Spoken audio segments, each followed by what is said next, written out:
નામ આ બોલજો કેટલા દિવસ તમારા ગામમાં રખડતો હતો? આમ તમે એમ કેમ એની કન્ડિશન કેવી થઈ ગઈ અત્યારે? ખૂબ એટલે ખૂબ ભયાનક થઈ ગઈ કે નહીં? રોજ આટા જ મારતો હશે ને આખો દી? હે તમને આમ શું કે નહીં ભાઈ ગૌશાળા મોકલી જેવો છે? અને જય દ્વારકાધીશ મિત્રો, હું છું આપનો રોજ સુવાન પાલીના આદિ એનિમલ ફ્રેન્ડના YouTube ચેનલમાં આપ સૌનું હાર્દિક સ્વાગત કરું છું. YouTube ચેનલમાં નવા હોય તો સબસ્ક્રાઇબ કરી લેજો અને સાથે સાથે વિડિયો શેર કરી દેજો. ખાસ વિડિયોને કન્ટિન્યુ બન્યા રહેજો. શિવાળ તાલુકા ને શિવાળ તાલુકાનું બુડણા ગામને આંગણે શું ખાસ આ બળદ ઘણા બધા સમયથી રખડતો હોય. એક બે વાર જયંતિભાઈનો પણ ફોન આવ્યો પણ સમય મને નહોતો આવવાનો રેસ્ક્યુ કરવા માટે. પણ આજે સારો વરસાદ છે, મેઘરાજાના મધાન માંડ્યા છે અને બળદનો મોરડો પકડી લીધો છે. પણ ખાસ બળદ એમાં પેલા જે ગડિયા રાખતા એ આમ જીવ કરતા વિશે ખાતો હતા કે નહીં? હે અત્યારે બળદની હાલત કેવી થાય?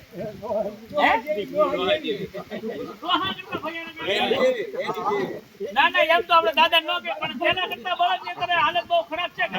હે તેના કરતા ખૂબ હાલત ખરાબ. અને હાલ આપણે જે બળદ બનાવ્યા છે, બળદ માટે જે ગૌશાળા બનાવી છે, સમગ્ર સોશિયલ મીડિયાથી બનાવી છે. જે લોકો વિડીયો જોવે છે એના કરતી આનું પેટ ભરાય, હું કાંઈ નાખવાનો નથી અને ખોળે.